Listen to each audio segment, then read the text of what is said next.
Kita mulai kuliahnya. Assalamualaikum warahmatullahi wabarakatuh. Waalaikumsalam warahmatullahi wabarakatuh.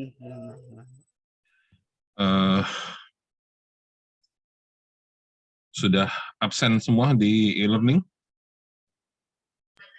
Belum, Pak. Sudah, Pak. Oh, belum itu. Oke, jadi absensi dilakukan di e-learning. Ketentuannya adalah toleransi dianggap hadir itu 10 menit dari jadwal kuliah. Ya. Lewat 10 menit sampai maksimum 20 menit dianggap terlambat. Lebih dari 20 sampai 30 dianggap pengecualian atau izin tertentu. Lebih dari 60 menit dianggap tidak hadir. Ya. Dan itu akan mempengaruhi nilai absensi, ya. Jadi absen ada nilainya. Di mana nanti ada poin, itu sudah dibuat otomatis di e-learning, ya. Hadir atau present itu 2 poin, terlambat 1 poin, excuse setengah poin, absence kalau dianggap tidak hadir itu 0, ya. Itu akan ada perhitungan poin yang mempengaruhi nilai absen. Ya. Kemudian buku teks rujukan utama sudah saya upload juga di e-learning, ya. Jadi silahkan di-download di e-learning bukunya, sudah di-download tapi dibaca dan dipelajari. Ya memang e-learningnya ini baru saja sekitar setengah jam yang lalu di-approval oleh Kaprodi, karena memang biasanya mata kuliah ini mata kuliah yang saya mengajarnya, cuman tahun yang lalu sempat tukaran dengan Pak Alfarisi. Jadi saya nggak bisa akses e-learning yang terakhir karena posisi tahun lalu itu dosennya adalah Pak Alfarisi, ya. Jadi saya terpaksa buat e-learning yang baru, dan ini baru tadi di-approval oleh Kaprodi. Oke, jadi e-learningnya masih kosong itu sementara ini, baru ada bukunya, jadi nanti secara bertahap bahan kuliah akan saya upload di sana, ya, beserta rekaman kuliah, ya. Jadi inilah kondisi kuliah online, ya. Kita nggak bisa memaksakan, situasinya memang terlalu banyak yang mempengaruhi, ya. Jadi perlu saya himbau, ya, ini hanya berupa himbauan, nggak mau didengar juga nggak apa-apa. Karena ini kuliah online, di satu sisi ada absen, oke memang. Tapi tidak ada jaminan bahwa setelah Anda absen, Anda sampai selesai mengikuti kuliah. Ya, bisa saja Anda hadir absensi, habis itu Anda menghilang. Macam-macam alasan untuk menghilang itu. Alasan internetnya putus lah, habis kuota, listrik mati, macam-macam. Saya no comment. Ya. Beda dengan di kelas. Ya, kalau di kelas nggak masuk, sudah masuk tiba-tiba keluar, akan mengganggu jalannya kuliah. Kalau kuliah online ini kembali kepada kesadaran kamu masing-masing. Ya, yang mau kuliah, yang mau belajar, silahkan belajar. Yang nggak mau, cuma pengen absen aja, silahkan.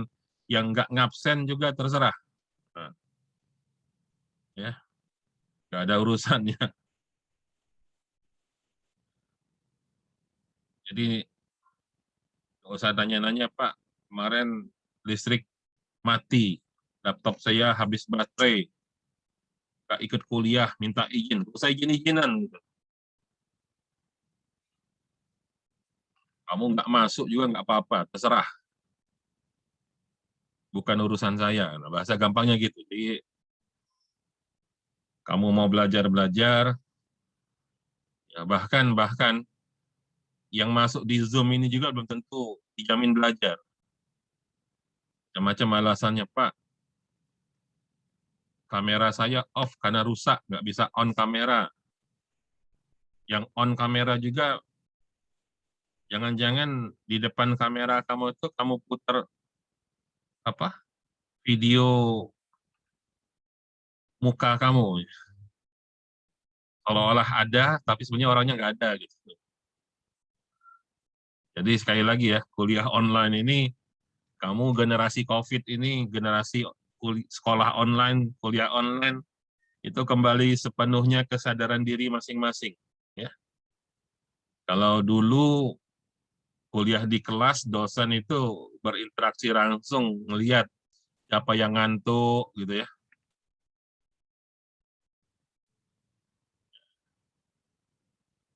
Ini termasuk kalau di kelas, ini ada beberapa yang saya lempar pakai spidol ini. Yang kuliah pakai kaos oblong itu kuliah apa kamu anggap main-main gitu. Kalau mau kuliah, secara kuliah.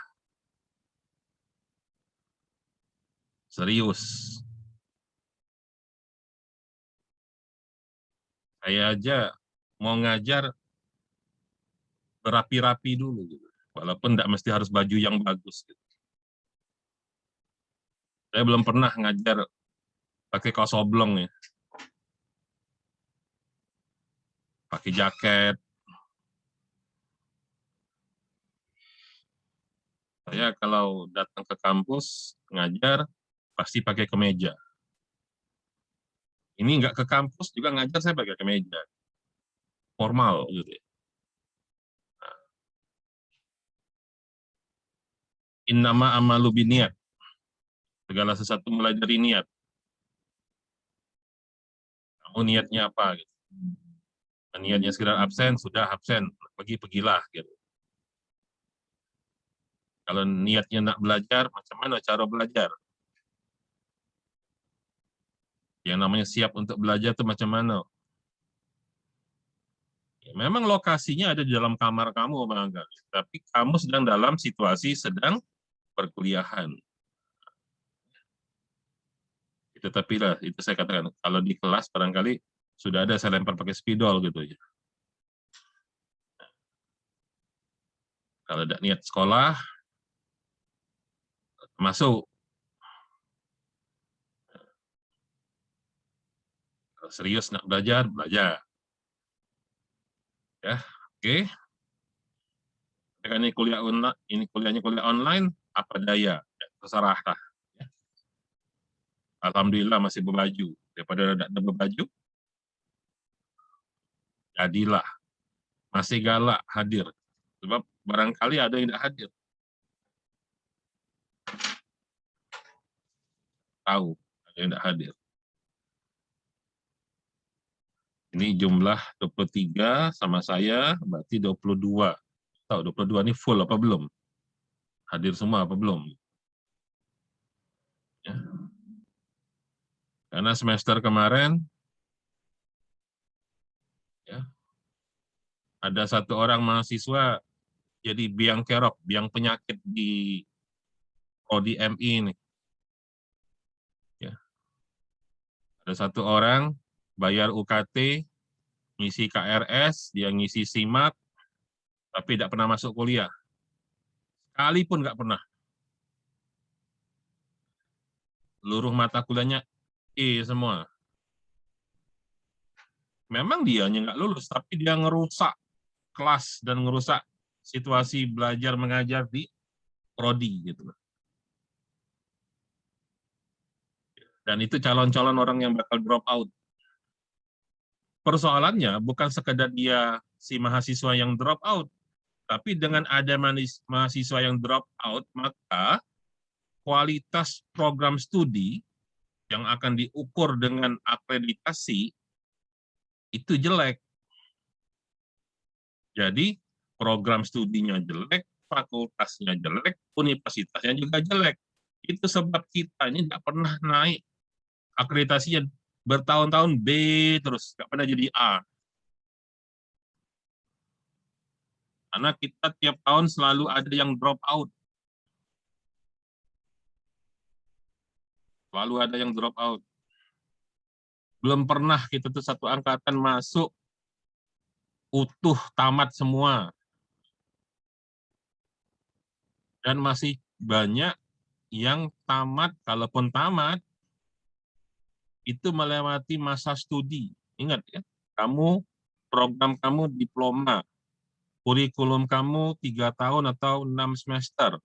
Dikasih kelonggaran maksimum 8 semester. Tapi tidak sedikit yang tamat di semester 9. Tidak sedikit.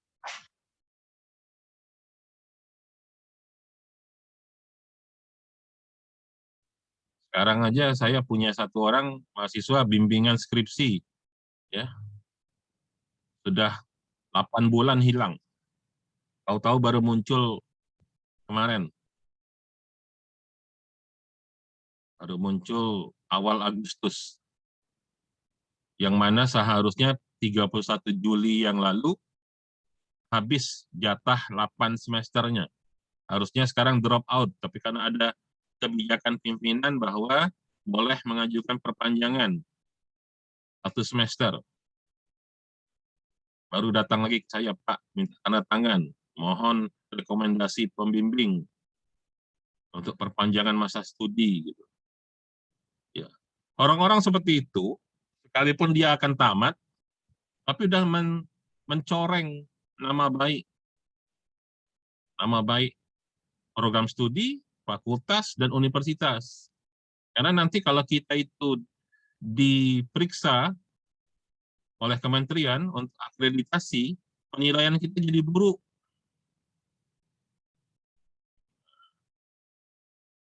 Jadi, kita hidup ini, kalau tidak pacak ngebagusi wong lain, jangan nyusah ke wong lain jadilah. Gitu. Kalau tidak pacak melak membersihkan ruangan, jangan ngotori ruangan. Kira macam itu. Itu prinsip. Ya. Jadilah manusia yang bermanfaat. Oke? Ya. Jadi kita kuliah mata kuliahnya dasar manajemen dan bisnis. Ya. Kenapa kita belajar ilmu manajemen? Pada di Fakultas Ilmu Komputer. Karena program studi kita adalah manajemen informatika. Apa itu program studi manajemen informatika? Yaitu program studi yang belajar ilmu komputer sebagai alat bantu untuk manajemen. Ingat prinsip itu. Supaya kamu tuh nanti selama kuliah punya arah.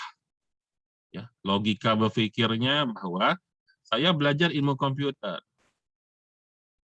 Tapi ilmu komputer yang saya pelajari itu nanti jadi alat bantu untuk proses-proses manajerial.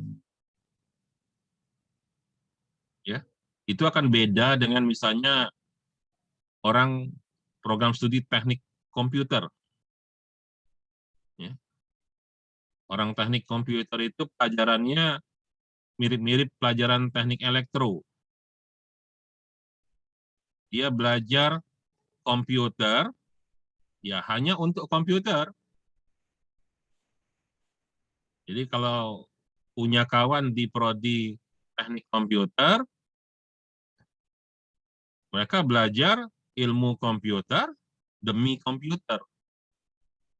Karena nanti mereka belajar prosesor, mereka belajar tentang macam mana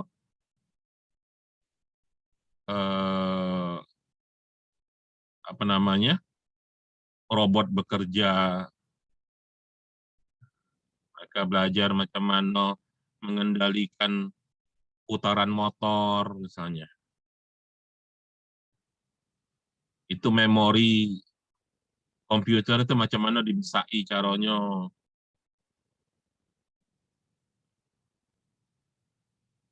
Sementara kita belajar ilmu komputer sambil berpikir, oke, saya belajar tentang pemrograman misalnya. Ya, kamu semester 1 ada mata kuliah algoritma dan pemrograman. Nah, bukan sekedar membuat program, tapi harus dipikirkan juga ini program komputer dipakai untuk apa? Dipakai di mana? Kapan dipakainya? Tentunya ketika dipakai, membantu untuk apa? Ya, lihat ada sebuah warung, katakanlah sederhana, warung aja. Warung, yang punya warung selalu ngeluh. Perasaan yang belanja banyak. Barang yang dijual banyak. Ngapalah duit di kasir berkurang terus? Ngapalah salah hitung terus? Ya, karena ngitung duit transaksi jual belinya manual. Ada bayi yang hilap. Oh, aku kan kuliah manajemen informatika. Aku belajar membuat program. Ah, mamang ini ku tolonglah buat ke program untuk aplikasi kasir. Nggak mungkin salah catat lagi mamang punya warung tadi.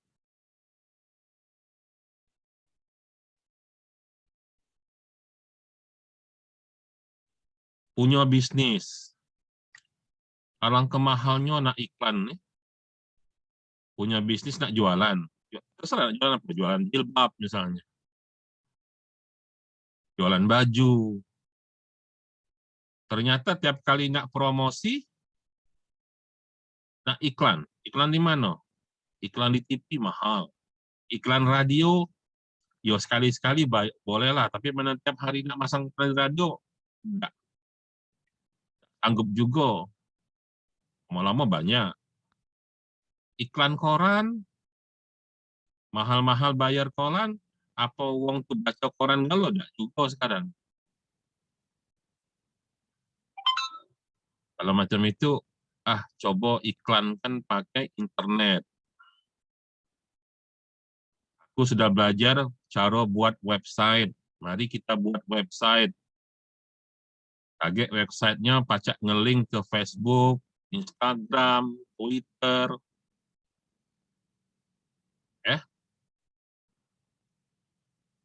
Jadi itu cara berpikir mahasiswa yang belajar ilmu manajemen informatika. Makanya kita harus belajar ilmu dasar manajemen dan bisnis. Sebab nanti ada lanjutannya. Misalnya ada pelajaran manajemen pemasaran. Insya Allah ketemu sama saya juga. Ada mata kuliah e-commerce, perdagangan elektronik.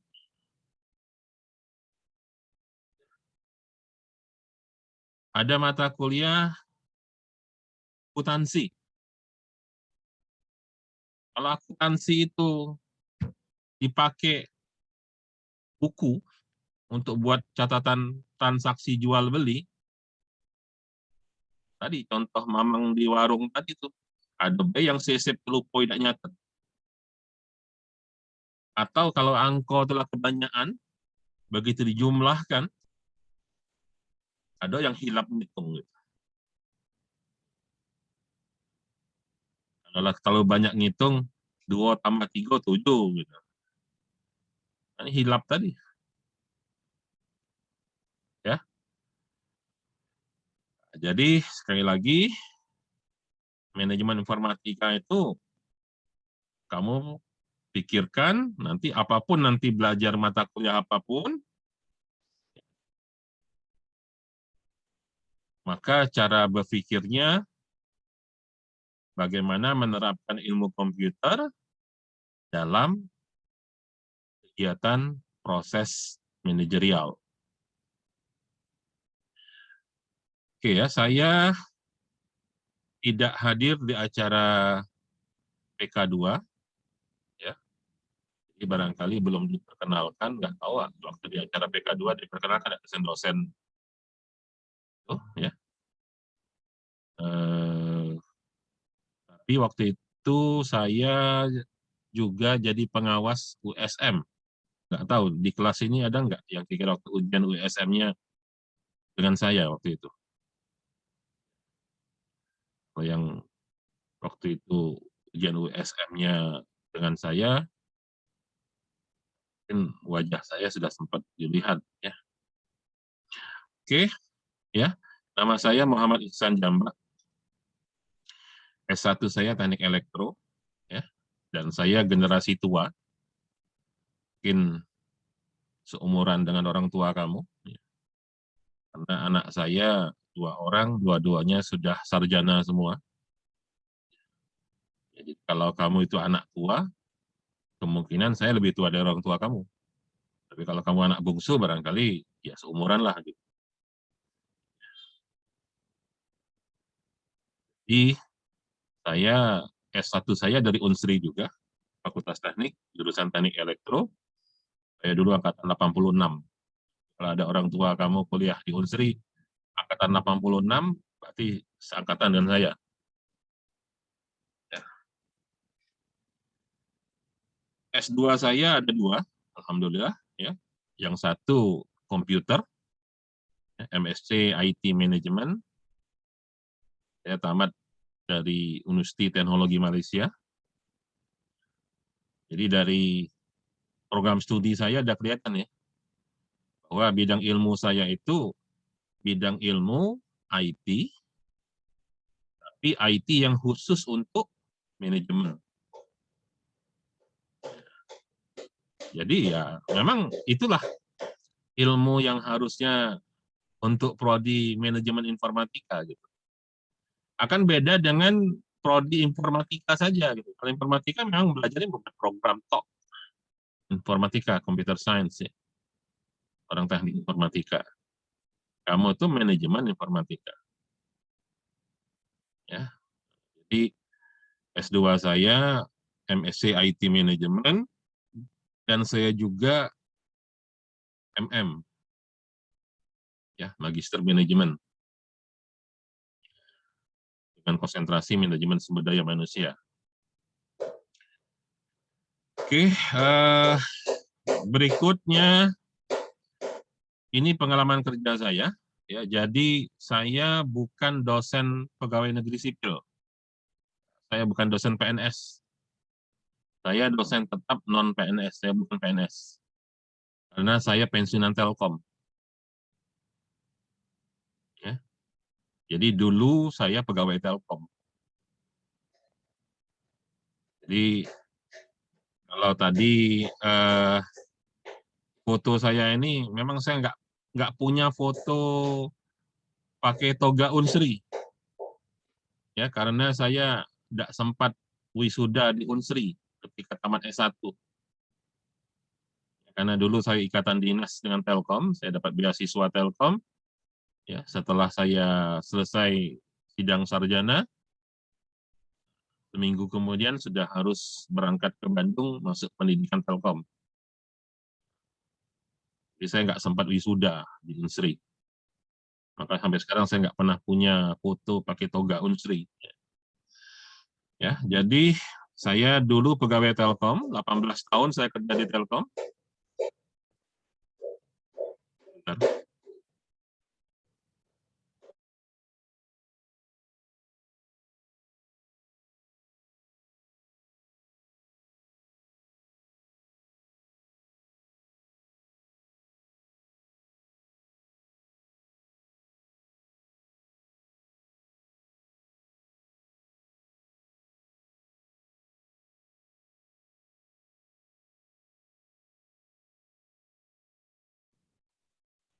Ya, jadi saya 18 tahun di Telkom, ya, separuh masa kerja saya di bagian teknik. Karena saya teknik elektro, ya. Kemudian saya menjadi orang komputer, ya. Setelah bagian listrik, saya jadi orang komputer, saya jadi spesialis database, ya. Terus juga pernah spesialis komunikasi data, ya. Dan kemudian saya S2 ke Malaysia. Saya S2 ke Malaysia tahun 2002, pulang 2004. Tapi setelah saya pulang sekolah, saya tidak di bagian teknik lagi. Saya malah jadi orang marketing. Ya. Saya jadi officer sales. Sampai promosi jadi manajer marketing di Batam. Ya, saya sempat jadi manajer marketing di Batam. Kemudian manajer bisnis performance di Palembang, di Telkom Sumatera bagian Selatan. Kemudian senior officer di kantor pusat di Jakarta. Senior officer untuk mikro demand Indonesia Barat. Ya. Jadi saya pensiun akhir September 2011. Kemudian setelah itu saya jadi dosen sepenuhnya di Unsri. Jadi pengalaman kerja separuh jadi orang teknik, separuh jadi orang manajemen. Sesuai dengan bidang ilmu saya yang IT manajemen. Ya. Jadi tadi seperti yang saya katakan, program studi ini memang program studi yang bersifat menerapkan ilmu teknik, ilmu komputer ke dalam manajemen.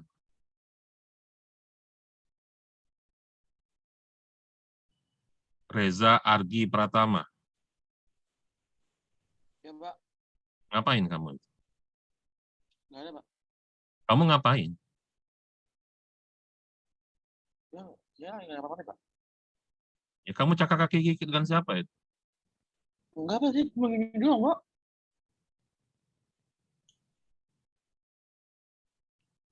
Mohon maaf ya kalau saya terlihat kayak tahu, Pak.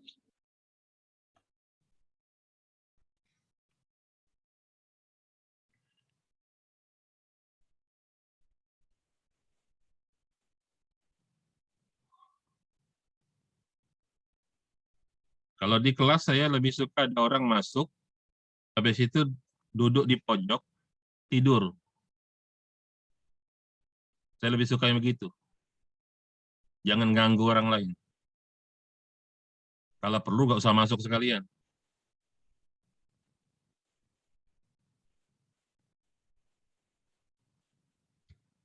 Lebih baik kalau usah masuk sekalian. Nggak ganggu sama sekali.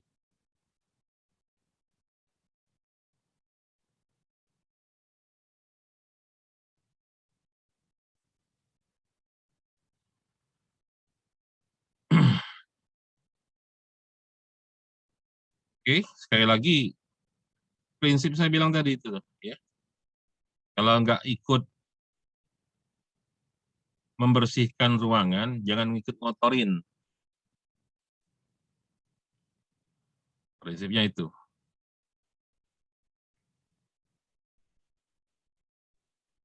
Bagi saya, satu kelas saya kasih A semua, nggak ada bedanya dengan satu kelas saya kasih E semua. Ya, nggak ada perbedaan. Ya. Saya nggak mau dibilang dosen ngetop, dosen populer, karena satu kelas saya kasih A rame-rame. Ya. Tapi sebaliknya saya juga nggak salah kalau dianggap dosen killer, dosen yang dibenci orang karena ngasih E semua satu kelas gitu. Ada masalah. Ya. Seperti saya katakan tadi, saya ini pensiunan Telkom, jadi dosen ini bukan nyari kerja saya, tapi jadi dosen ini ngamalkan ilmu. Nah, yang kira-kira nggak butuh ilmu saya, ya saya nggak apa-apa. Gitu.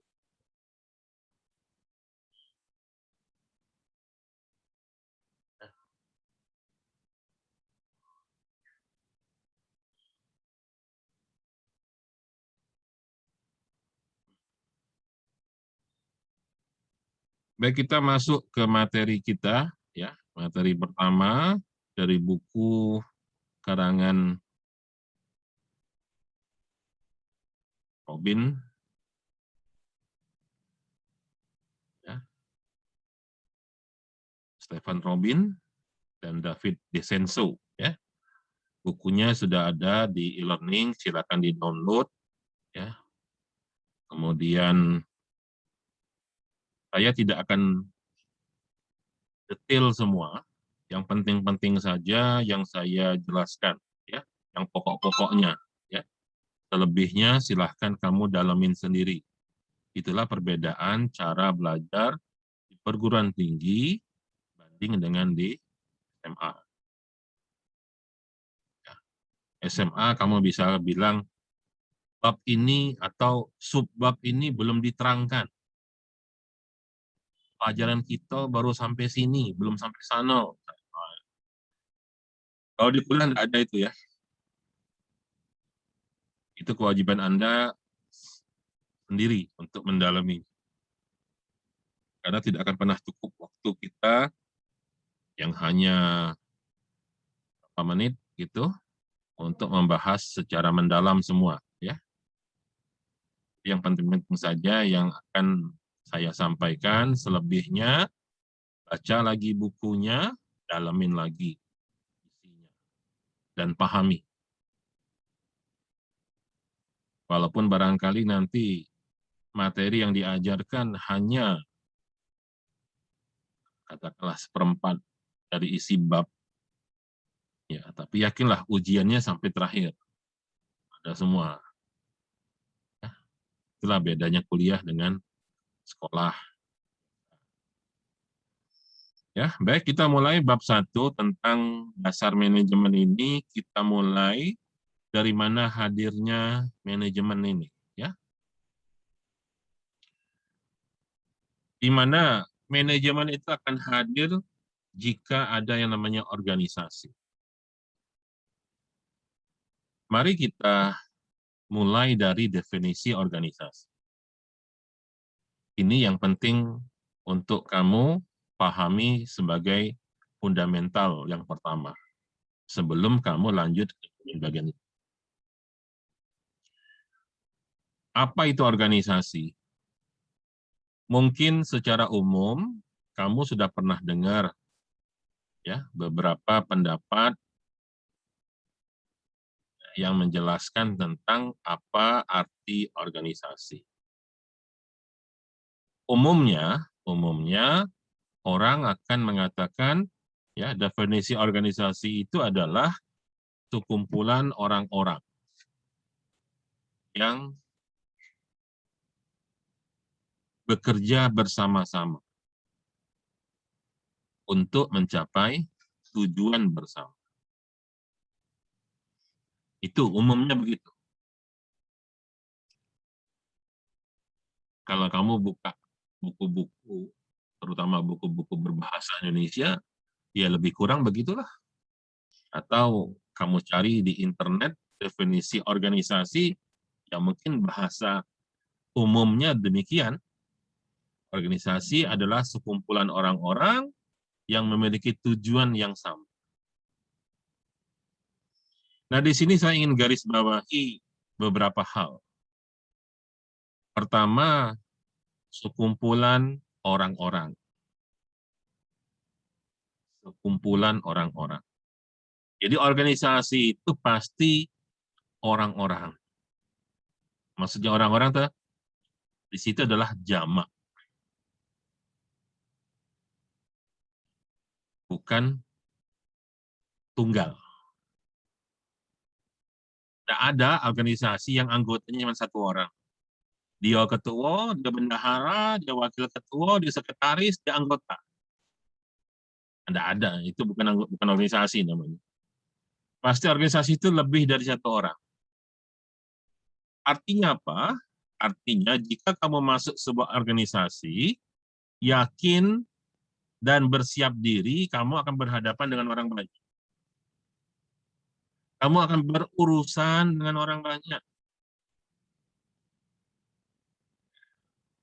Ya biasanya nih, kalau sudah selesai acara penerimaan mahasiswa baru, Ya, artinya sudah mulai kuliah, sudah mulai ini kuliah perdana nih minggu ini kita sudah terlambat nih ya. Biasanya kuliah perdana itu biasanya eh, ya harusnya sih kemarin tanggal 9 harusnya.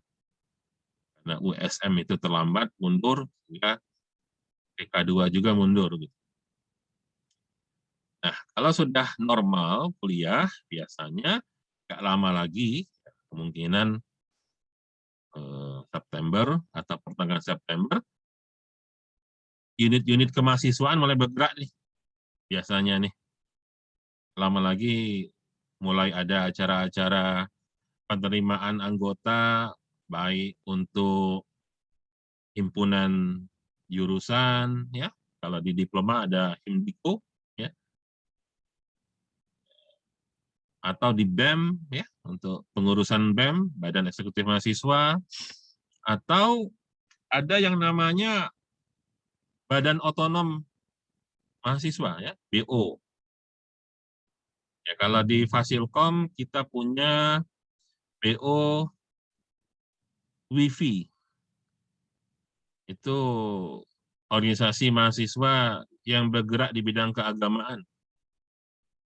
Ya, yang suka-suka pengajian, yang suka-suka dakwah, ya silakanlah ikut WiFi gitu. Ada lagi di Fasilkom itu Fasko, ya. Fasilkom Community. Nah, itu organisasi mahasiswa yang pengen penelitian, ya, belajar tentang ya hal-hal yang berkaitan dengan akademik lah gitu loh. Ya, Fasko. Ada lagi Intel, ya. Kebetulan saya pembina Intel. Intel Ilkom English Lover, semacam English Club.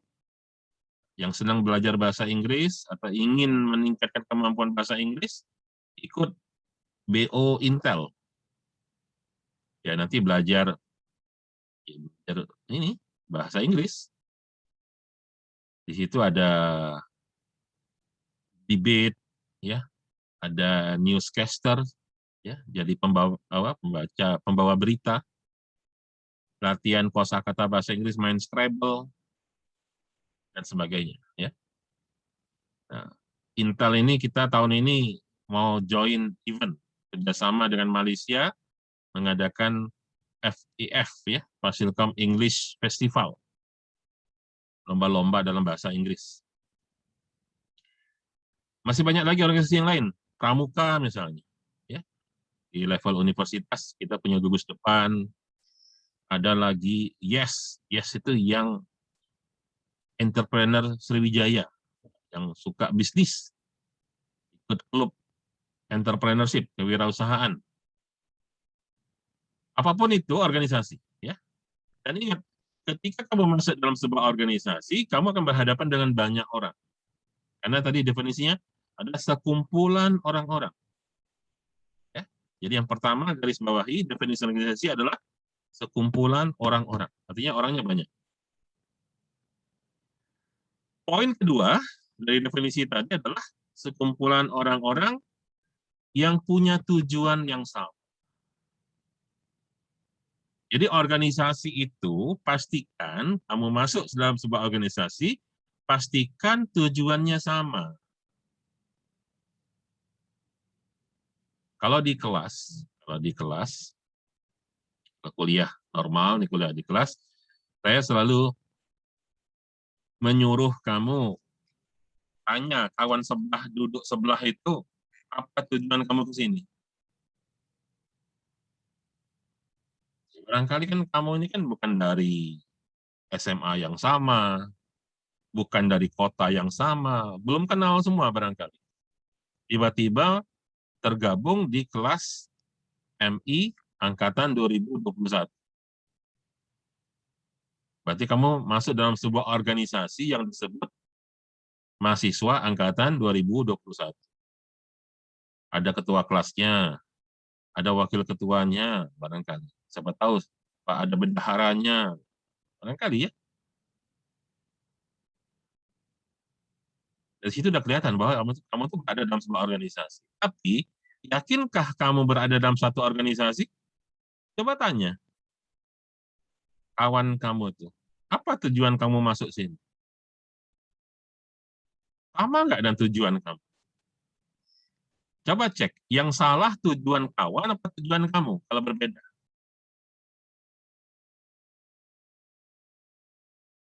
Jangan sampai kamu tujuannya pengen jadi dokter. Oh, nggak bisa.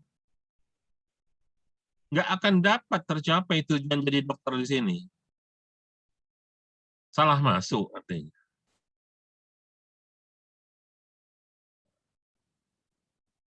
Jadi itu satu. Kumpulan orang-orang. Yang kedua adalah tujuan yang sama. So, pastikan ketika kamu sudah ketemu dengan orang-orang tadi, pastikan semua orang punya tujuan yang sama. Sebab kalau dia nggak sama tujuannya, maka seharusnya mereka tidak berada dalam organisasi yang sama.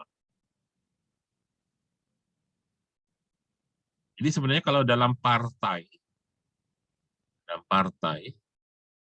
orang ribut-ribut, yang satu pengen ke kanan ikut Prabowo, yang satu pengen ikut nyokong Jokowi, ya sebaiknya buat partai yang berbeda aja lah. Wong tujuannya nggak sama. Kira-kira gitu. Jadi kalau partai politik gitu ya. Karena apa? Organisasi itu harus punya tujuan yang sama dari para anggota tadi. Yang ketiga, jadi setelah definisi tadi apa? Sekumpulan orang-orang yang punya tujuan yang sama. Nah, poin ketiganya adalah sekumpulan orang-orang yang punya tujuan yang sama dan berusaha bersama-sama mencapai tujuan tadi. Berusaha bersama-sama mencapai tujuan tadi. Artinya, semua orang dalam yang jadi anggota organisasi itu harus semuanya bekerja. Semuanya harus sama-sama berusaha untuk mencapai tujuan bersama tadi. Maka nanti akan ada pembagian tugas. Dalam rangka bersama-sama berusaha tadi, bagi ya, kau jadi ketua, yang ini jadi wakil ketua, yang ini jadi bendahara, yang ini jadi kepala seksi humas, yang ini kepala seksi logistik, yang ini jadi anggota humas, yang ini jadi seksi konsumsi. Jangan sampai ada yang tidak punya tugas. Jadi organisasi itu, sekali lagi ya, kumpulan orang-orang yang punya tujuan yang sama dan bersama-sama berusaha untuk mencapai tujuan. Nah, itulah definisi umum yang biasanya disebut orang tentang apa yang dimaksud organisasi. Nah, yang saya tayangkan di sini, ini definisi versi buku. Definisi versi akademik. Ya, kalimatnya bukan kalimat umum, tapi lebih kurang isinya sama. Saya sengaja menjelaskannya dari penjelasan umum seperti tadi. Di sini dikatakan, apa itu organisasi? A systematic arrangements. Arrangement artinya pengaturan. Pengaturan yang sistematis. Apa yang diatur? Of people. Yang diatur adalah people, orang. Jadi organisasi itu adalah kumpulan orang-orang. Dan orang-orang itu yang diatur. Jadi kalau orang, harusnya bisa diatur. Karena ada aturan. Kalau nggak bisa diatur, dan tidak ada aturan, itu bukan kumpulan orang-orang, itu kumpulan beruk-beruk. Kita buatlah organisasi PBI, Persatuan Beruk Indonesia. Dan tidak ada itu. Karena beruk nggak pernah berorganisasi. Organisasi hanya untuk orang. Ya.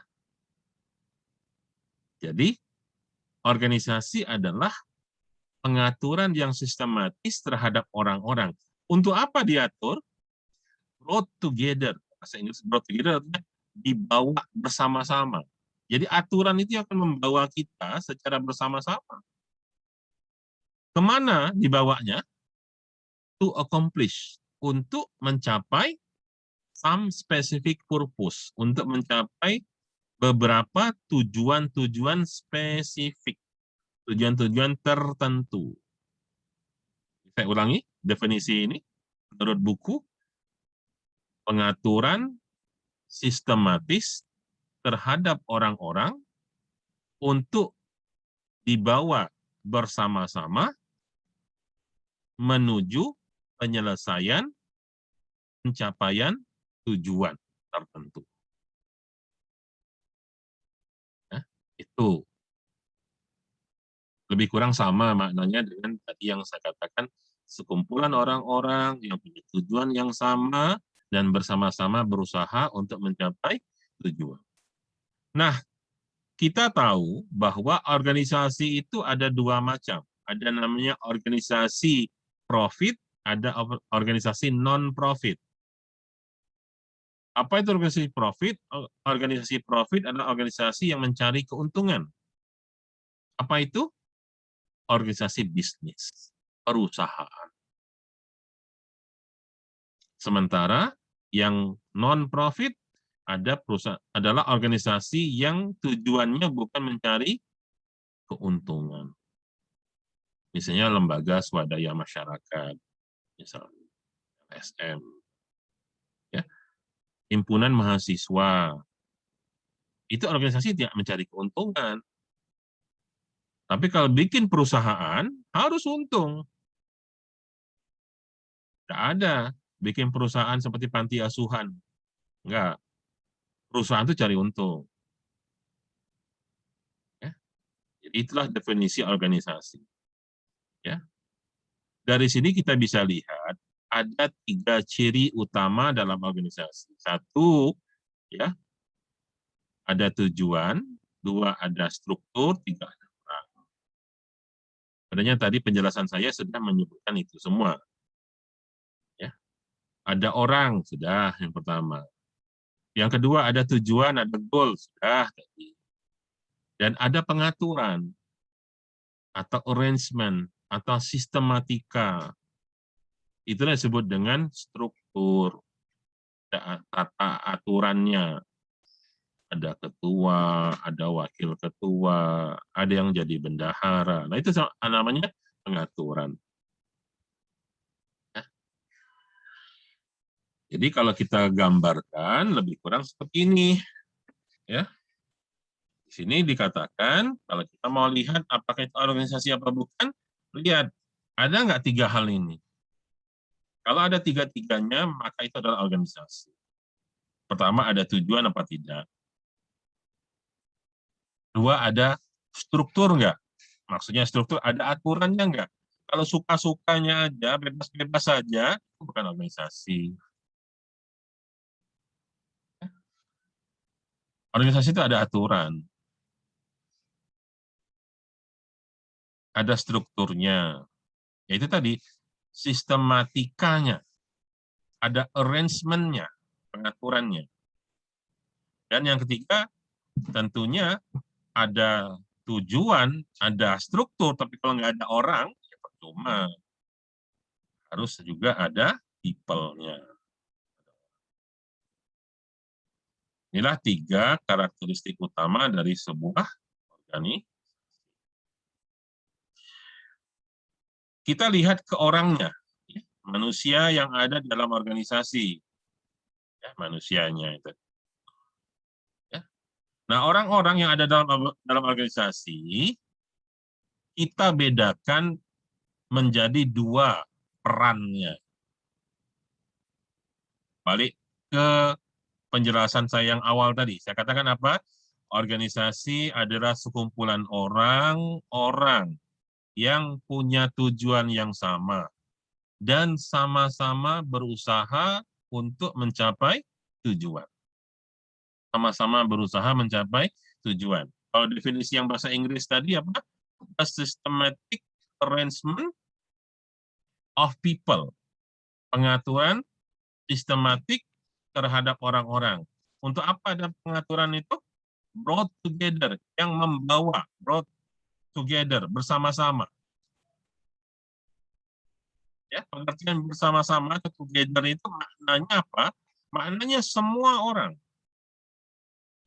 yang ada dalam organisasi harus terlibat dalam upaya mencapai tujuan. Sehingga semua orang punya peran. Semua orang punya job. Semua orang punya tugas. Nah, ini yang kadang-kadang kita nggak sadar, seringkali bikin panitia misalnya, bikin panitia banyak-banyakan orang. Coba mau lomba 17 Agustus di RT, bikin panitia. Panitianya 200 orang. Ngetik daftar panitia itu, habisin kertas berapa lembar. Pas harinya, yang begawe, wong 3 cuma. Yang lain kemana? Pas rapat kumpul, oh, kumpul ada apa? Ada nasi bungkus, datang kan, lengkap. Pas bagi nasinya, nasi bungkusnya lengkap. Pas giliran begawe, hilang. Yang begawe wong 3 cuma. Apa gawe? Kadang-kadang yang salah juga, ya alasannya kami tidak tahu gawe kami apa. Salahnya di mana? Wallahu a'lam. Apa salah bos yang ngebagi gawean itu memang tidak jelas? Atau memang sebetulnya gaweannya yang tidak ketik? Memang gawe yang tidak ada, yang tiba panitianya dibanyai. Jadi kalau Anda berada dalam sebuah organisasi, tanya, tugas saya apa? Karena semua orang harusnya punya peran. Nah, siapa yang demikian itu? Inilah kelompok orang dalam organisasi kita sebut kelompok operasional, operatif. Siapa itu? People who work directly. Orang-orang yang bekerja secara langsung pada sebuah job, pada sebuah pekerjaan, pada sebuah task, pada sebuah tugas. Dan have no responsibility, tidak punya tanggung jawab for overseeing, untuk mengawasi work of others, kerja orang lain. Nah, kita nih kadang-kadang banyaklah cerodean masuk Palembang. Banyaklah galak nak ngawasi gawe wong. Padahal bukan tanggung jawab dia untuk ngawasin. Orang-orang yang masuk dalam kelompok operasional, operatif ini adalah orang yang punya pekerjaan, punya job, punya tugas, punya task, ya, dia punya tugas.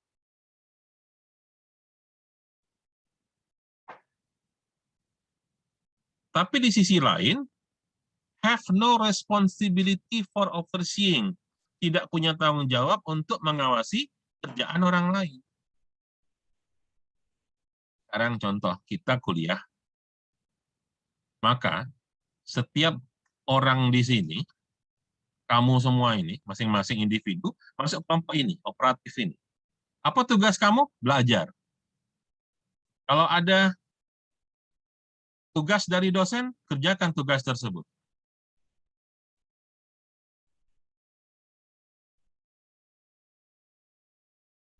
Masalah ada kawan kamu bikin tugas, tidak ngumpul tugas, itu bukan kewajiban kamu. Pak, ngapa aku dimarahi, Pak? Tidak buat tugas, padahal si Anu tidak buat tugas juga. Ya terserah, si Anu itu tidak buat tugas, bukan urusan kamu. Tugas kamu adalah belajar dan buat tugas untuk diri kamu sendiri.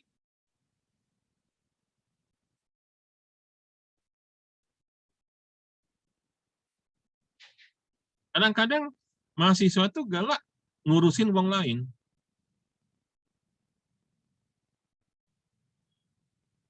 Dia dewek nggak punya kewajiban ngurusin wong lain.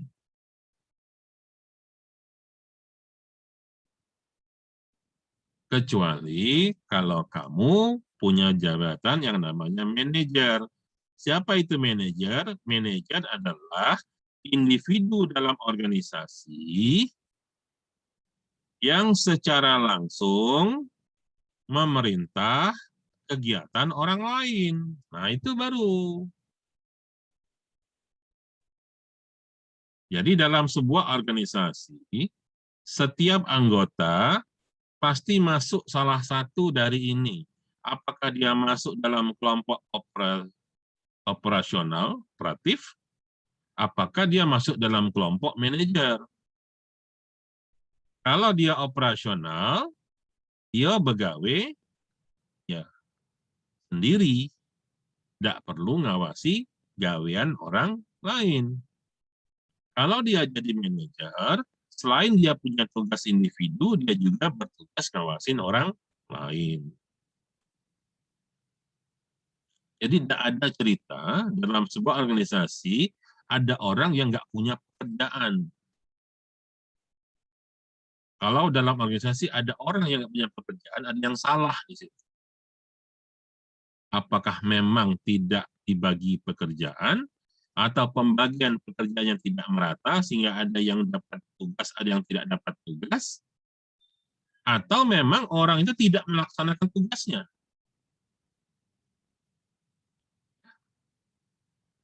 Berikut, ya, kalau kita perhatikan, ya, maka akan ada jenjang-jenjang atau level-level dalam organisasi. Tadi kelompok utamanya terbagi dua, kelompok operasional atau kelompok manajer. Tentunya yang operasional ada di paling bawah. Yang kelompok manajer terbagi menjadi tiga. Ada manajer pertama, ada manajer menengah, ada manajer top.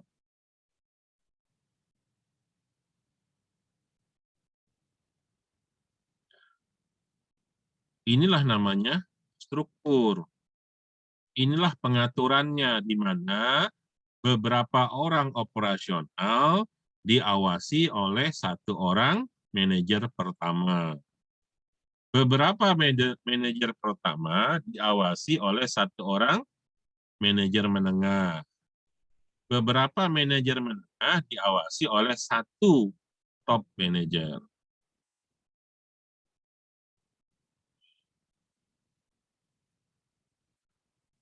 Ya, bisa dipahami ya sampai di sini. Ini ya, jenis-jenis manajer ada tiga. Ya, first line manager, manajer lini pertama. Siapa ini? Ini adalah orang yang bertugas, bertanggung jawab, mengawasi pekerjaan harian, day to day. Day to day itu pekerjaan harian.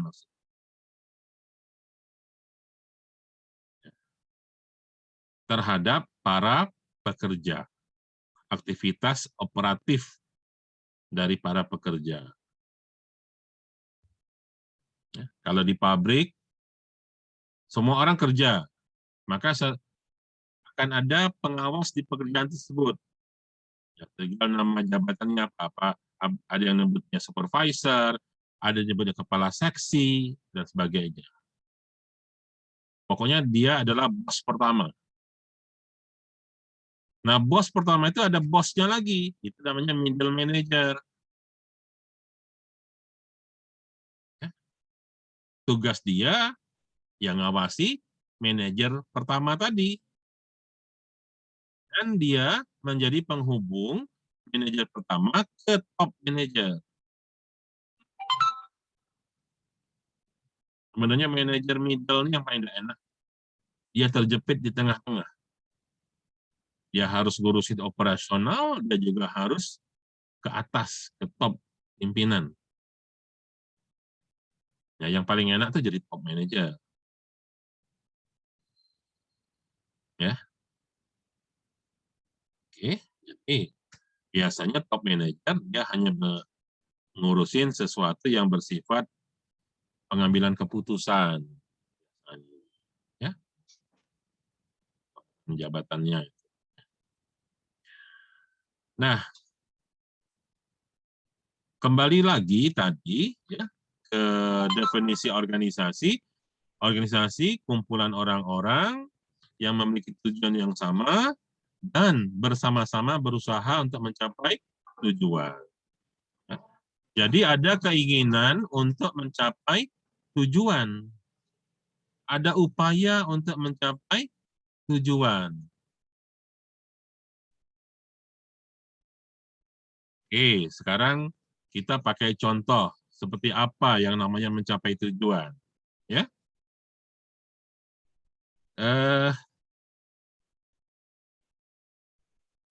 kamu sudah pernah ke kampus Fasilkom yang di Indralaya? Belum, Pak. Sama sekali? Belum, Pak. Semua? Belum pernah sama sekali? Belum, Iya, Pak. belum pernah, Pak. Belum pernah, Pak. Oke, ya. Belum pernah, Pak. Iya. Bagus lah. Sedih. Karena kamu ini disebut budak bukit. Kamu ini disebut budak bukit. Kamu dan budak layo. Ya, kalau budak layo itu banyak drama-drama dalam kehidupan kuliahnya. Mulai dari drama berebut bis, nak berangkat ke layo, lagi drama berebut bis lagi balik dari layo. Ya. Belum lagi lah sudah berebut bis, sampai di layo, dosen tak masuk. Kalau budak bukit, dosen tak masuk, tak ada sedih dia, bersorak. Alhamdulillah, dia dosen tak masuk. Kita ke PIM nonton. Kita ke PI nonton. Budak layo, berangkat metu rumah subuh. Jam 6 antri di bukit, berebut bis TM atau bis Damri. Yalah, berebut sampai ke layo, dosen dia tidak masuk. Oh, sedih itu. Tuh. Belum lagi kalau dulu ya, alhamdulillah kalau sekarang sudah ada jalan tol. Dulu sebelum ada jalan tol, itu yang macetnya itu bukan main. Dulu Palembang Layo itu 1,5 jam paling cepat. Paling cepat. Kalau lancar, kalau ada truk batu bara terguling, ya sudah. Pecah 3 jam sampai ke Layo. Saya bilang tadi banyak dramanya kalau budak Layo. Nah, sekarang kamu ini budak bukit. Ya, biasanya budak bukit ini cuma tahu kampus Layo ketika PK2 itulah. Nah, biasanya PK2 ada di Layo. Sekarang kamu nih, generasi COVID ini, ya, PK2 pun online. Artinya kamu tidak tahu di mana kampus Unsri Layo. Kampus Unsri di mana, fakultas itu di mana.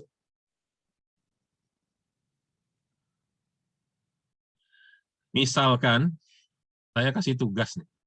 Misal, bukan tugas nyanyian, misal, Pak. Tugas, kamu ke kampus Layo, pergi ke perpustakaan pusat. Nyasar enggak kira-kira kamu? Nyasar, Pak. Pak. Nyasar. Nyasar. Nggak Google Map, Pak. Oke, Google Map. Nah, itu saya tunggu jawaban. Google Map. Google Map, saya tunggu jawaban. Lah fungsi ini teknologi. Ya gitu dulu, belum sampai itu contoh itu. Tapi masalahnya kamu tidak tahu sama sekali di mana Layo itu. Ya. Jadi, misal kamu nak ke Layo, uang sekelas ada uang 20. Dan uang 20 ini sama sekali tidak terorganisir. Tidak terorganisir. Ingat ya, organisasi adalah kumpulan orang-orang yang sama tujuannya. Ini kumpulan orang-orang. Sudah uang 20. 20 ini uang galau kan? Ada campur bro kan? Pak. Kumpulan orang-orang. punya tujuan Iya. yang sama. Tujuannya apa? Kelayo. Sudah sama-sama punya tujuan. Tapi tidak terorganisir. Tidak ada pengelolaannya. Maka bisa jadi ada yang kelayo itu benar dari Bukit ke Musiduo Karyajaya, Karyajaya Pemulutan, Indralaya. Tapi ada yang mengandalkan Google Map. Ya, siapa tahu Google Map lagi pening, lagi error. Dari Bukit, kilometer 5 Musi Banyuasin, ya, ke Sekayu dia. Dari Sekayu ke Maroropit, dari Maroropit ke Linggau, dari Linggau ke Lahat, dari Lahat Muara Enim Prabu Mulih, Layo.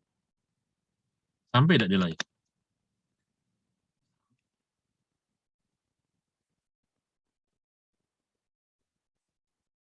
Pernah kamu dibudik oleh Google Map? Pernah tidak? Hah? Nemen, Pak. kenapa? Oh, belok kanan ini belok kiri, Pak. Ya, kadang-kadang dia suruh kita lurus, habis itu dia bilang belok kanan, padahal kita pusat jembatan. Kadang ketik belokan, Pak. Ujinya belok. Whatever lah, gitu ya. Ya. Saya nggak bahas tentang Google Map, saya nggak bahas tentang teknologinya. Ya. Yang saya bahas adalah contoh bagaimana orang mau ke Layo, sama-sama tujuan mau ke Layo, tapi ya lewat jalan seperti tadi. Tercapai nggak tujuan? Sampai ke Layo. Tapi contoh itu untuk mencapai tujuan, tapi tidak efisien. Karena ngabisin waktu, ngabisin ongkos. Coba ya perjalanan dari Bukit kilometer 5, kemudian ke Betung, dari Betung ke Sekayu, Maroropit, Linggau, Lahat Muara Enim, Prabu Mulih, Lumbang, baru Layo. Nah, lebih parah lagi waktu di Bukit kilometer 5, alang-alang lebar, Betung. Nah, Betung dia dari belok kiri, dia belok kanan. Sungai Lilin, Jambi. Dari Jambi dia ke Morobungo. Nah, Morobungo baru simpang ke kiri, ke Linggau. Itu kalau dia nyimpang ke kiri. Wih, kaki apa? Kalau dia nyimpangnya ke kanan, bukan masuk ke arah Linggau dari apa namanya? Morobungo tadi, itu lokak sampingnya ke Padang. Alhasil, waktu habis, duit habis, tidak sampai tujuan. Jadi, dalam proses mencapai tujuan tadi, kita ingin bahwa tujuan yang dicapai tidak sekedar tercapai, namun kita ingin proses itu efektif dan efisien. Apa arti kata efektif? Efektif artinya tercapai tujuan. Efisien artinya hemat sumber daya. Ya. Jadi kalau sekedar tercapai, ya contoh yang saya bilang tadi, memang sampai ke Layo, tapi muter-muter kemana-mana dulu. Ya, itu efektif, tidak efisien.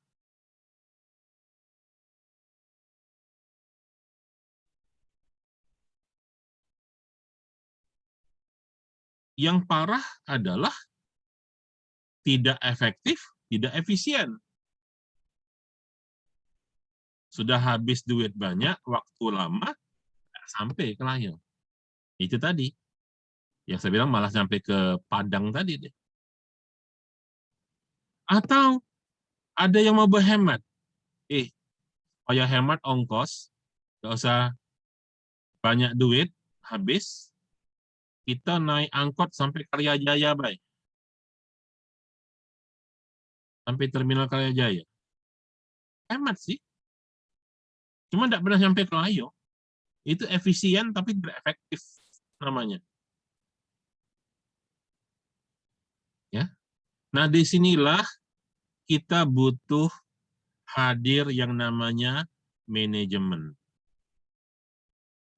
Apa itu manajemen? Manajemen adalah proses yang membuat pencapaian tujuan efektif dan efisien.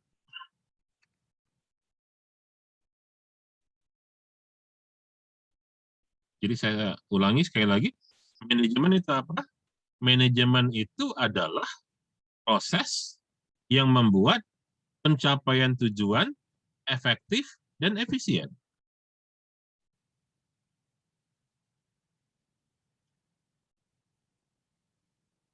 Saya kembalikan ke contoh yang tadi saya sempat berikan. Contoh, ada warung yang uang belanjonya banyak, barang yang dijual banyak yang laku, tapi si mamang yang punya warung ngeluh, apalah duit di kasir tuh tidak pernah klop. Ya kenapa? Dia nyatet tidak duit keluar masuk? Nyatet. Dia nyatet tidak barang keluar masuk? Nyatet. Tapi barangkali cara kerja dia tidak efektif, tidak efisien.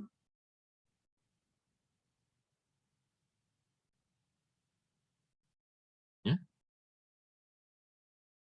Terus, kamu hadir sebagai orang komputer, hadir dengan sebuah solusi.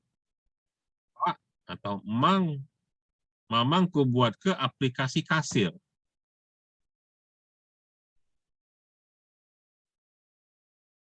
Itu yang kita lihat sekarang, warung-warung kecil, minimarket, walaupun ukurannya kecil tidak sebesar supermarket, ya, tapi dia punya aplikasi kasir. Ya, kamu lihat ya, Indomaret, Alfamart, atau apapun semua mat itu kan tidak sebesar Carrefour atau Hypermart gitu ya. Dia bukan supermarket besar. Dia toko kecil aja. Tapi dia pakai aplikasi kasir. Apa? Dia pengen tujuan bisnis untung. Tujuannya itu, dia jualan, pengen untung. Jangan sampai punya warung, punya toko, ya, nggak pernah untung. Kenapa? Nggak pernah cocok antara transaksi penjualan dengan duit yang ada. Misalnya, jualan pempek. Hari ini buat pempek 100 iko. Pagi. Sore 100 iko habis. Kalau satu pempek harganya 1.000, pempek dos lah, ini 1.000. 100, harusnya ada duit 100.000. Kapan dicek sore? Nggak sampai 100.000. 70.000. Nah, kemana 30.000-nya lagi? Artinya ada yang salah kan? Dalam proses manajemen transaksi jual beli pempek tadi. Ya kalau sehari 30.000 hilang, 11 bulan kali ke baik, berapa tekornya? Jadi kita akan menghadirkan, ya tentunya dengan cara berpikir orang komputer tentunya, menghadirkan, oke, bagaimana ada transaksi penjualan yang tercatat secara rapi. Tidak ada yang kelupaan.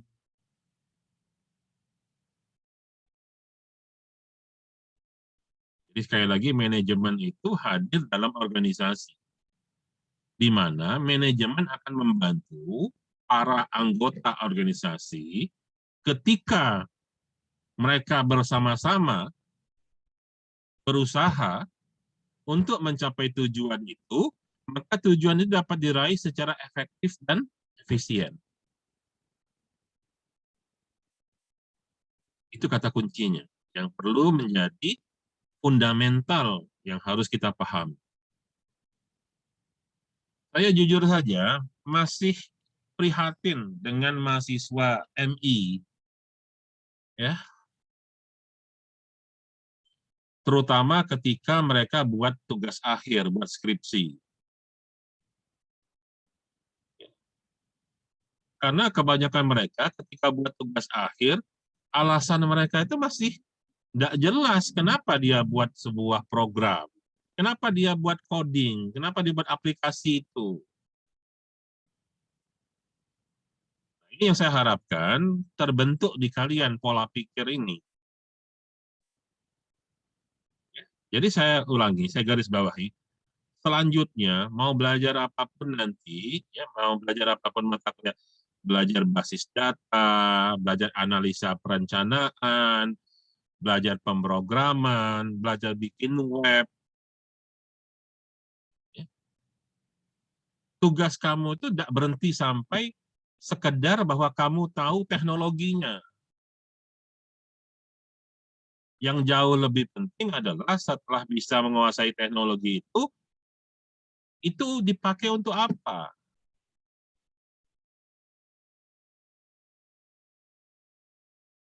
Jadi kamu tuh nanti harusnya cara berpikirnya, misalnya buat tugas akhir, buat skripsi.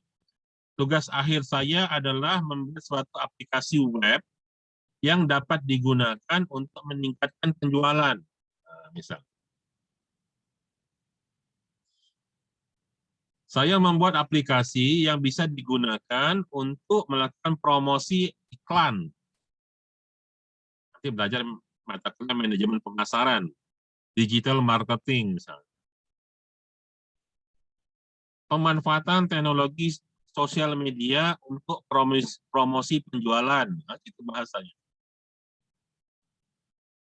Ya, jadi membantu supaya iklan jadi lebih efektif dan efisien. Jangan sampai iklan keluar biaya banyak untuk bayar iklan, cetak brosur, buat spanduk, habis duit, tapi penjualan nggak naik.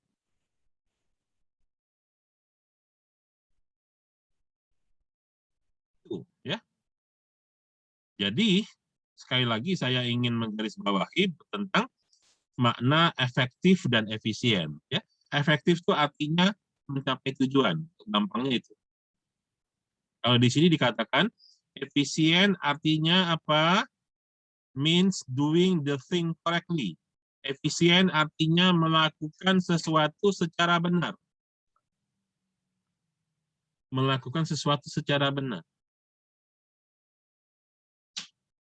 Tadi, yang contoh pergi ke Layo tadi, yang lewat kilometer 5, terus ke Alang Lebar kilometer 12, terus ke arah Betung, dari Betung dia ke Sekayu, Sekayu dia ke Mororupit, Mororupit ke Linggau, Linggau ke Lahat, Lahat ke More Enim, More Enim ke Prabu Muli, Prabu Muli ke Layo.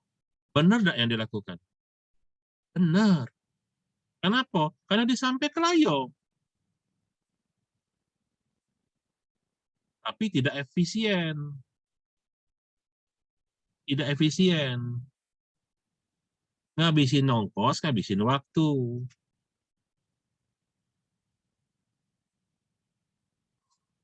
Yang salah itu yang mana? Yang salah itu disuruh ke Layo, malah sampai ke Medan. Salah. Siapa nyuruh pergi ke Medan? Kan disuruhnya pergi ke Layo.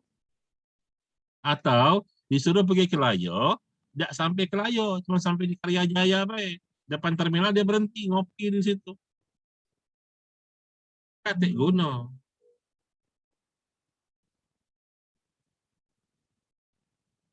Ya.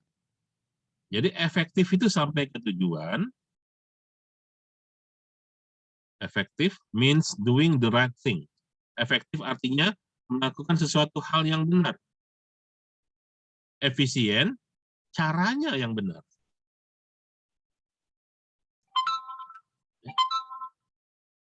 Perhatikan itu. Efisien itu caranya yang benar. Efektif itu melakukan hal yang benar.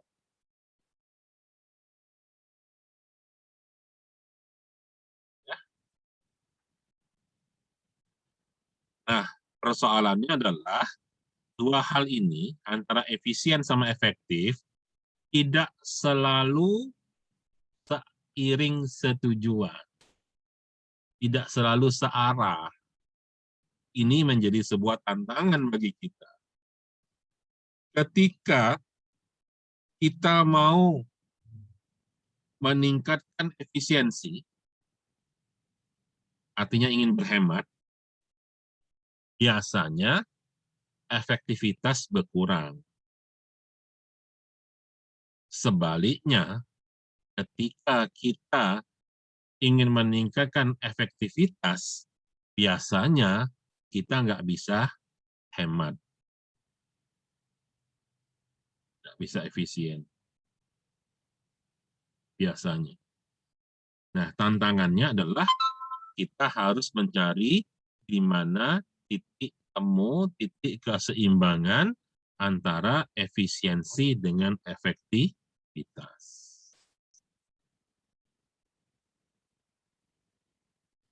Kamu sekarang, status kamu mahasiswa. Paling tidak, tujuan kamu apa? Tamat kuliah. Ada nggak di sini yang tujuannya nggak pengen tamat? Coba tanya dulu. Kalau ada yang tujuan nggak pengen tamat, nggak usah dikawani. Karena itu bukan organisasi kamu. Gitu. Jadi, macam mana caranya tamat? Macam mana efektif untuk tamat? Maka, kuliah kamu itu dirancang 6 semester. Karena kamu tuh program diploma 3, D3, 6 semester dirancang.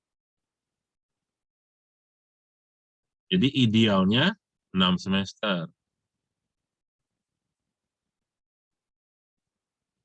Jadi kalau kamu tamat persis di semester 6, efektif, efisien. Kalau kamu tamat di semester 8, karena kamu punya jatah sampai 8 semester, maka kamu efektif tapi tidak efisien.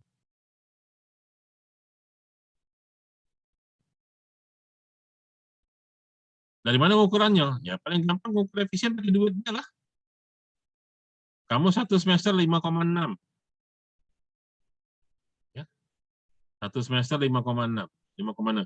Biar gampang hitung 5 juta lah. 5 juta. Hati kamu. 5 juta lah bagi pemudang itu. 5 juta. Kamu bukan jadi 6 juta. 6 juta. 6 semester, artinya siapkan duit 6 kali 6. 36 juta untuk bayar UKT.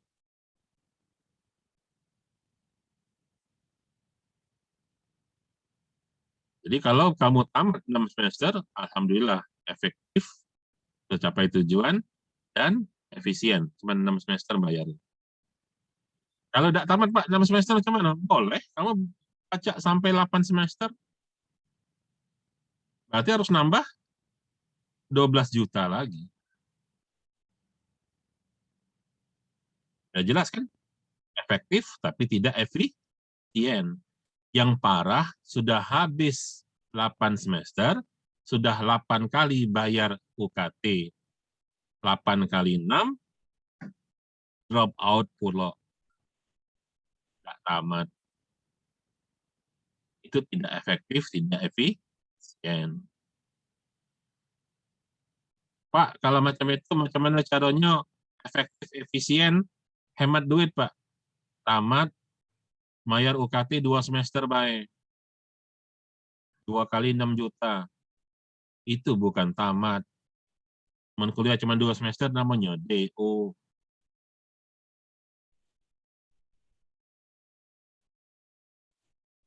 Karena begitu kita mengefisienkan, menghemat duit kuliah, duit UKT, maka efektivitasnya menurun.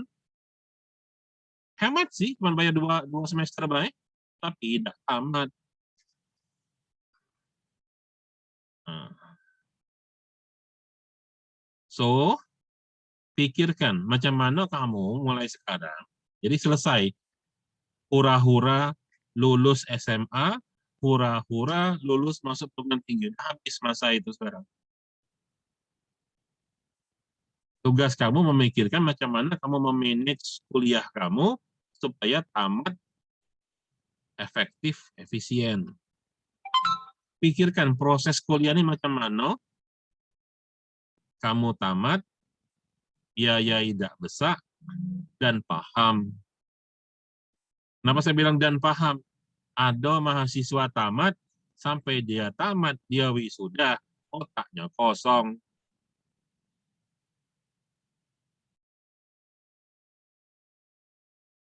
Ya, ada yang macam itu. Tamat karena dijulak ke. Tamat dijulak ke.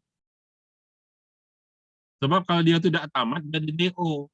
Kapan dia DO? Ngerusak nama Unsri. Ya sudah tamat kebaik. Tapi ketika diuji, tak baca apa-apa. Ngelamar gawe, tak terima di mana-mana. Ngomong Fakultas Ilmu Komputer, suruh ngoding, tak baca.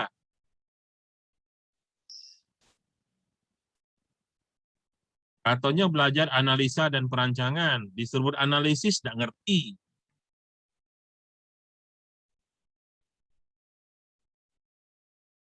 Uji itu lah lulus mata kuliah matematika, sudah lulus mata kuliah statistik, suruh hitung nilai rata-rata, tak tahu.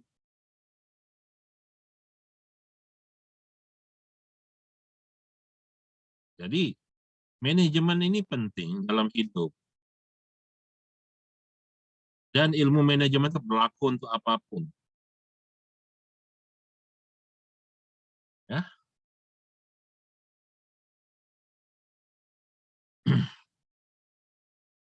Ya. Jadi, sekali lagi, manajemen itu hadir ketika kita ingin menata proses pencapaian tujuan. Ya, sekali lagi saya ulangi, manajemen itu hadir dalam proses untuk menata pencapaian tujuan agar efektif dan efisien. Arti efektif tercapai tujuannya, efisien artinya hemat sumber dayanya. Nah, itulah yang disebut manajemen. Bagaimana manajemen membantu kita dalam mencapai tujuan? Maka dalam manajemen ada beberapa proses. Ya. Maka dalam manajemen terbagi lagi, ya, ada yang nyebutnya PDCA,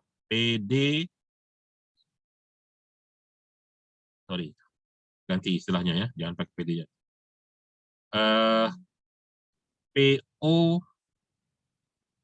POAC, ada yang pertama POAC, WAC. Ada buku yang nyebutnya POLC, seperti buku ini. Nah, buku ini pakai POLC. Ada buku lain yang nyebutnya PODC. Jadi yang berbeda itu hanya pada penamaan yang ketiga. Ada POAC, ada POLC, ada PODC. Ya. P, planning, perencanaan. O, organizing, penataan atau pengorganisasian. Nah, yang ketiga nih yang beda-beda. Tadi ada A itu actuating, ACT UATING, actuating. Ada yang nyebutnya pakai L, leading. Seperti buku ini. Ya, buku ini pakai L, leading. Dan yang ketiga ada nyebutnya DODC, D. D itu directing. Jadi, poin yang ketiga setelah planning, organizing, ada nyebutnya actuating, ada nyebutnya leading, ada nyebutnya directing. Itu artinya sama, sebenarnya maknanya sama. Memimpin, mengarahkan, mengatur, dan yang terakhir, yang keempat, controlling. Pengendalian dan pengawasan. Artinya, di dalam manajemen, ya, supaya proses pencapaian tujuan tadi efektif dan efisien, kita harus punya planning, harus punya perencanaan.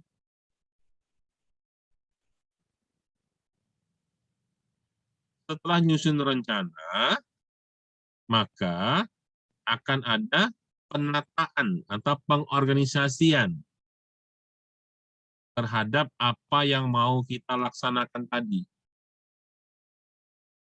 Terhadap apa yang sudah kita rancang, kita planning tadi, ditata.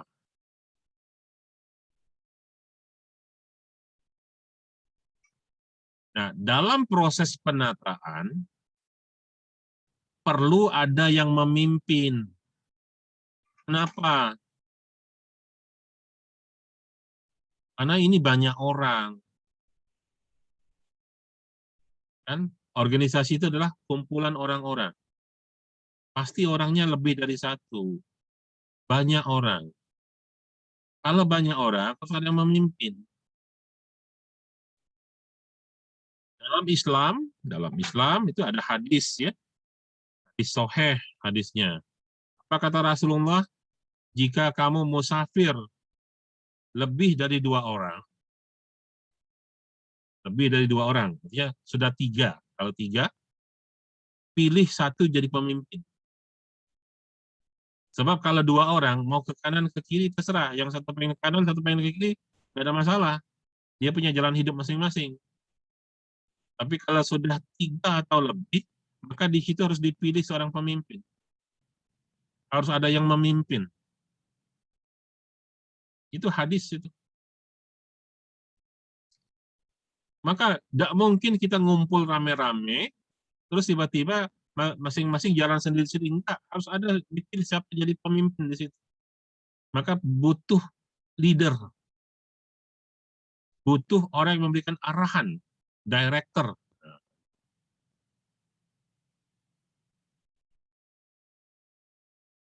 Yang A tadi, actuating itu tindakan, orang yang memberikan tindakan.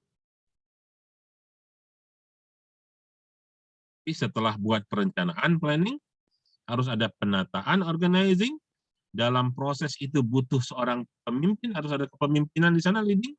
Dan yang terakhir, harus ada namanya controlling atau pengawasan. Apa itu controlling atau pengawasan? Memastikan semua yang direncanakan sudah berjalan dengan baik atau tidak. Itu controlling.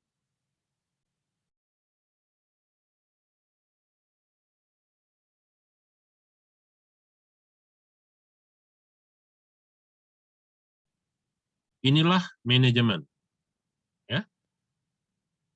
4 prinsip proses utama dalam manajemen, di mana keempat-empatnya itu ditujukan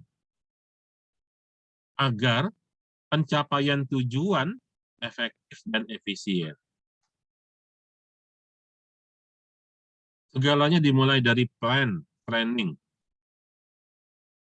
Kalau Anda gagal merencanakan, ada peribahasa, if you fail to plan, means you plan to fail.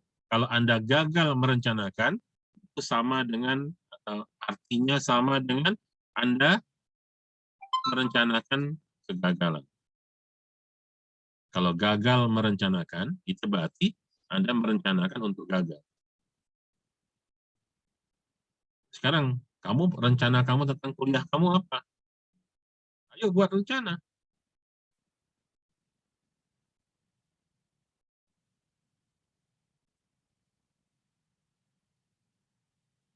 Jangan sampai nggak punya rencana.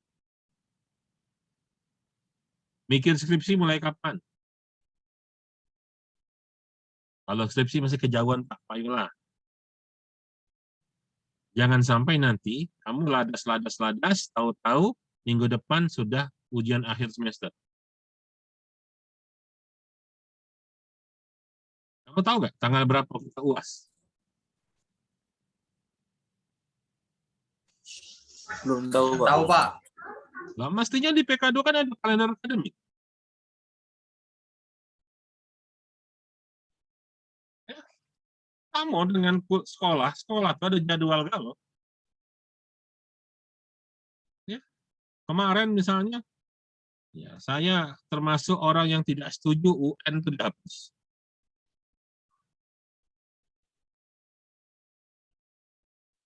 Tahu-tahu ladas tamat gitu ya. Begitu juga kuliah. Harusnya kamu tahu tanggal berapa masuk minggu ujian akhir semester. Supaya kamu tahu sebelum ujian semester itu berapa bab hafal di kepala.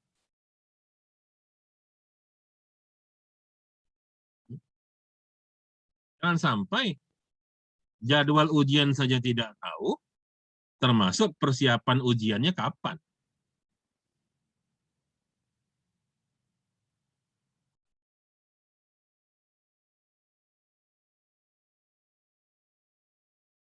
Katanya teknologi udah maju. Zaman saya kuliah, nggak ada Google Calendar. Sekarang ada Google Calendar. Harusnya Google Calendar bisa mengingatkan.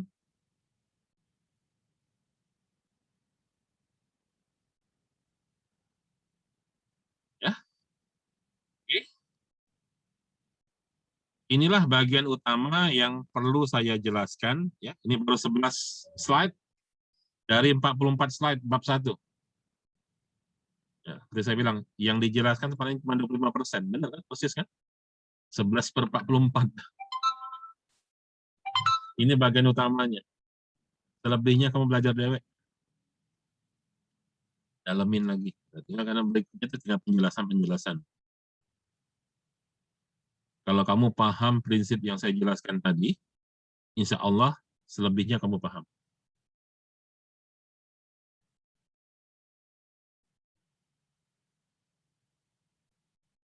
Dan ini memang saya baik buku maupun slide semuanya bahasa Inggris.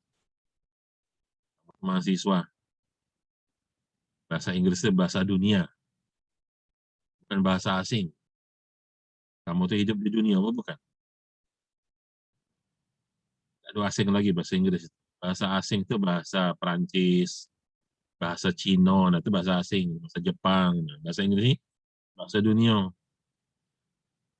Saya paksa kamu untuk suka tidak suka gunakan bahasa Inggris. Ya. Silahkan dilanjutkan, dipelajari waktu kita sampai 11.20. Ya, mudah-mudahan bisa dipahami. Ya, nanti slide ini saya posting juga di e-learning. Ya, jadi belum sempat, baru bukunya aja baru saya posting, buku e-booknya. Kemudian rekaman kuliah ini pun akan saya posting juga. Silahkan mereview kembali, kalau ada yang masih kurang jelas, silahkan tonton lagi videonya. Ya. Dan memang videonya ini kalau saya upload langsung terlalu besar ukurannya, maka nanti supaya kecil, videonya saya upload dulu ke channel YouTube. Ya, nanti linknya saya taruh di link, ya, biar terlalu besar ininya apa ukuran filenya. Ya, kalau mau download atau ditonton juga dengan mudah bisa ditonton dari HP ya, seperti YouTube. Nah, gitu. Itu tujuannya supaya kamu ngulang pelajaran. Ya, jadi silakan ditonton lagi ya, supaya nggak ketinggalan ya, di subscribe channel YouTube-nya supaya mudah. Setiap ada upload baru akan muncul. Oke, itu dari saya ya.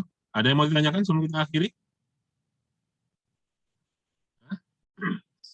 Semoga jelas. Saya nggak tahu nih, karena diam. Nggak tahu paham apa nggak paham. Mudah-mudahan bisa dipahami. Hanya tadi insya Allah hal-hal penting sudah saya berikan penekanan. Bahkan saya ulang-ulang beberapa kali hal-hal yang pentingnya. Semoga kamu bisa buat rangkumannya, dan dari situ bisa di mendalamnya lagi. Oke, kalau nggak ada saya, ya, Pak, izin nanya, Pak. ya silakan. Dari tadi absen Calia tak bisa diklik, Pak. Kenapa itu, Pak ya? Yang lain, Dari jam 9 lewat, Pak. yang lain, yang lain Bisa, bisa Pak. nggak? Bisa, Pak. Bisa. Bisa, Pak. Bisa, Pak. Bisa, Pak. Bisa, Pak. Jadi saya nggak bisa jawab kalau kenapa ada satu orang nggak bisa. Juga, Kalau semua orang nggak bisa, barangkali ada masalah. aku juga, Pak. Oh, iya. Jadi, Mungkin koneksi mungkin. tuh problemnya. Kalau semua orang nggak bisa, ya mungkin ada masalah barangkali di server kita. Gitu. Tapi kalau ada yang bisa, ada yang enggak, ya inilah komputer ya. Jadi kita menyalahkan kalau hanya diri kita sendiri yang nggak bisa. Gitu. Saya nggak bisa komen kalau yang gitu. Oke, ya demikian. Kita akhiri ya. Terima kasih atas perhatiannya. Assalamualaikum warahmatullahi wabarakatuh. Waalaikumsalam warahmatullahi wabarakatuh.